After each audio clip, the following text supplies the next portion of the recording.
right, made it to Quest. Home sweet home. View. This is why I like the corner room. Get the view of the pool and take it all in. Nice, huh? Let's figure this out. There we go. Look at all those. Yeah, and that's my reflection. Beautiful big bed. You know, I gotta get a wife. This is just too big of a bed and too nice to be alone. So, oh well. All right. What's up, guys? Just here in my room, working on my stuff and watching some Shargal, ocean vibes. I've actually stayed at that hotel before. But looking out my window, looks like it might rain, kind of cloudy. Actually, might have a date tonight. Imagine that. You know, it's interesting how you kind of go on some dates here in the Philippines and then the girls end up ghosting you. Like, you hit it off, have a great time, spend time together, and then you message them and they disappear. Like, who knew? Not only guys do that. But you know what? Something that I've learned in dating in my last girlfriend, who, you know, I still care for dearly, but I don't even know what's real and what's her, what's not. You gotta almost grieve the fantasy, the what if, the what could have happened, the image of them that you first got to know, only to find out that wasn't the real them, that was their best foot there, that's mirroring you. So in essence, you're falling in love with a version of yourself seen through them. But when they disappear and they leave, the mirror is gone. That mirror disappears. And so it's just pretty interesting that you're stuck facing yourself. And here's the one thing, mirrors, they only reflect back what you are, and that's what some people are. They reflect back what you are, but not who truly, they're not letting you in to know who they truly are. You might get to see them, you know, one of their personalities that you really like, really care for a little bit, but they're not at the capacity to be able to show that to you all the time and be vulnerable. And their way to the best relationships is vulnerability. That's the only way you're gonna have true connection. It's somebody being able to admit their mistakes, admit their faults. But it's like, yeah, just grieving the fantasy and then just letting go of what you thought it was and what it could have been and who you thought they were. And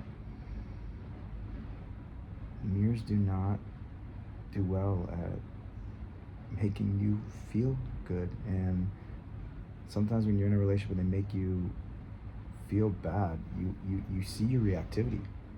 I look back and I'm doing a lot of pondering as I'm here, and the reason I am, guys, is I'm raw, yes, but a month into a breakup, I'm back. The reason I went back on this trip was to kind of repave old roads, and I felt like God sent me on mission here, and I don't know what that exactly means, but I'm just trying to make the most of it. I'm just trying to heal those wounds by like repaving old roads over the cobblestones of the past. And the last time I was in the Philippines, which was with a breakup and everything, in places like this. I haven't been back at this hotel since I stayed one time with Jen, and I'm fine. I'm just repaving it, but grieving the fantasy. Again, it was like the fantasy girl, and what it represented for me so much with her was the hot girl online that all the guys want, and then I got. And then whether you find her attractive or not, that doesn't matter. I thought she was. And so I liked her exoticness. I like her. I'm very attracted to her. So there's a lot of, you know, yes, I loved her, but there was lust too, obviously. But it was the image. It was more about me and my ego, and walking in the mall with her, and being able to provide for her, and feeling like the man. But inside the relationship, yeah, my ego would be stroked every time somebody would look at her and look at us or whatever, knowing that she's mine. But she could barely give me the security that I needed, the reassurance, the vulnerability, the connection, the respect, the appreciation that us as men require. So I don't know, I'll have more thoughts about this later, but yeah, sometimes you just have to grieve the fantasy and realize that that wasn't who you have them in their mind, especially after a breakup. It's not really them. It's this fictional character that you created, this fictional life you might have.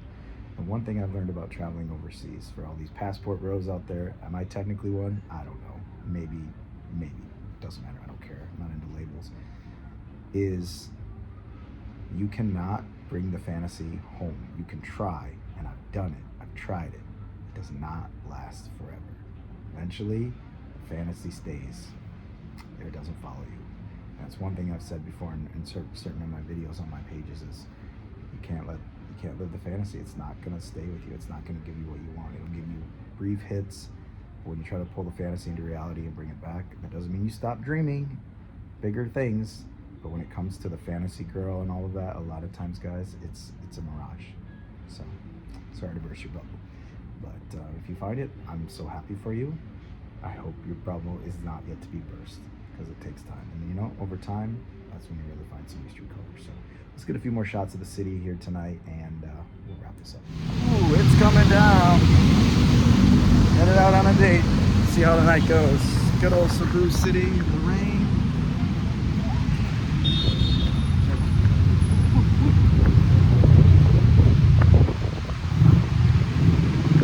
Woo, we almost got hit. Check out this view.